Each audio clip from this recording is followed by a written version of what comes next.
Welcome back. Today was supposed to be a meeting of EU finance ministers to push through that bailout of Greece's government. This is, of course, after the Greek parliament passed through extremely tough austerity measures, while Athens literally burned all around them outside and riots were going on in the streets. Now, the Greek prime minister said about that kind of violence had no place in a democratic country. But European Member of Parliament Nigel Farage questioned that entire premise in European Parliament today. What democratic country? He's not even a democratically elected prime minister. He's been appointed by you guys. And Greece isn't run through democracy now, it's run through a troika. 3 foreign officials that fly into Athens airport and tell the Greeks what they can and can't do.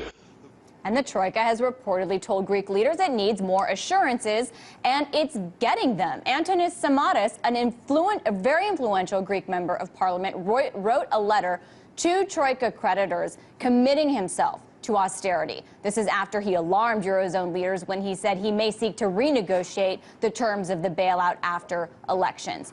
Also adding insult to injury, German finance minister Wolfgang Schäuble said in a radio interview that nothing short of a technocratic government like that of Monti's in Italy may be required to stem the crisis in Greece. Greek politicians are going along with creditors' demands, even though angry mobs are literally gathering at their doors. Look at this outside former Prime Minister Kostas Simitis' house on Sunday.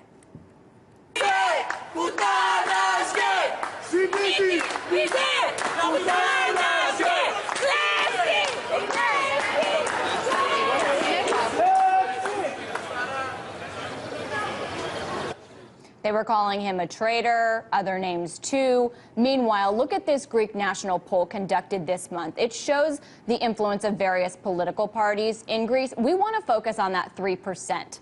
It may not look like a lot, but that is a far-right political party, extreme nationalist party. They don't have members in parliament yet, but 3% is the threshold reportedly at which parties can begin to place their own members in parliament. So are people moving to more radical parties because the others aren't listening to them? This is how we saw the rise of fascism prior to World War II in Europe.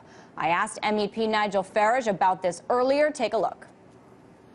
Okay, Mr. Farage, let's get straight to it. So you've been critical, rightfully so, of Papademos in Greece as an unelected official, a technocrat put in place by the EU. But in Greece, there's a deeper problem. You have all of these elected officials, democratically elected politicians in parliament who are voting for these deeply unpopular measures as Athens literally has been burning outside of parliament. Why do you think that is? Well, Sunday was very interesting. Effectively, what happened was that the EU have held a gun to their heads in Greece, and they've said to the political class, unless you vote for this bailout package, unless you vote for continued subjugation, we will not give you the next tranche of money, you will go bankrupt, and your reputation internationally will be destroyed. And in the face of that, the Greek political class just don't have the courage to stand up and tell the EU where to go.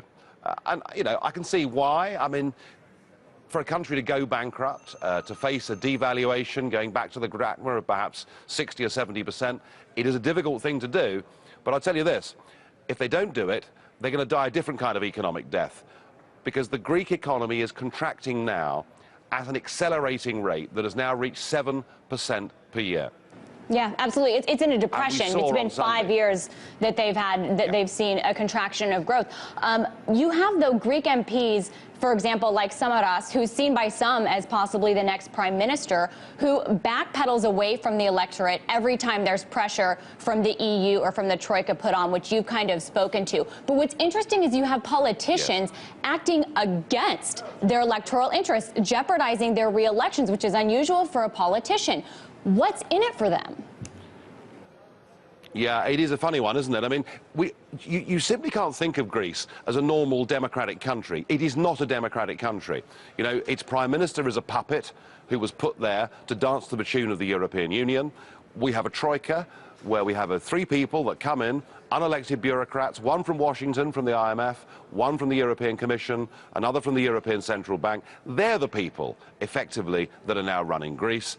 And the political class in Athens, most of them are like rabbits staring in the headlights of this car that is coming straight down towards them and the people. I mean, just think, put yourself in their position. If you take away from people their ability through the ballot box to determine their own future, then violence is all they're left with. And I'm afraid that what we saw on Sunday may be just the start of something really very, very bad indeed. Well, and it's interesting. We've seen the backlash against politicians in Greece. You've seen Molotov cocktails thrown at the president's house. You've seen a former prime minister have a mob gather around his house, literally harassing him. I don't want to say this lightly, but Europe does have this history. Are you concerned about political assassinations happening again? I am concerned that if we continue with an austerity package on a country whose economy is already in a downward deflationary death spiral without any compensation, which is what going back to the drachma would give, then I think we're heading for a revolution of some kind in Greece. And I don't want to predict exactly what form that will take. That would be irresponsible. But I think it is. I think the prospect is very, very bad indeed. And you said before that you're worried about a rise of nationalism as a result of what's going on in Europe. In Greece, according to Gallup polls, a very far-right party could get a seat in parliament if there were elections today. Is this rise in nationalism that's dangerous in your view already in Europe? Well, in the 30s, when we saw a huge financial disaster and countries crashing out of the gold standard, mass unemployment, what we saw was fascism. And it swept most of Europe. And do not think that that sort of thing cannot happen again.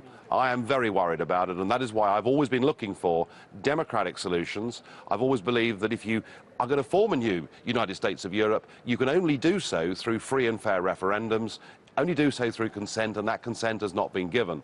And in the case of Greece and Portugal and Spain, the prospects are very bleak indeed. I do not want a rise of extreme fascist nationalism in Europe, but I am terrified that the EU itself is now so powerful and so determined to keep on with its own failing policies that we may well be driving people into this position. It's quite a warning coming from Nigel Farage, the leader of the United Kingdom Independent Party.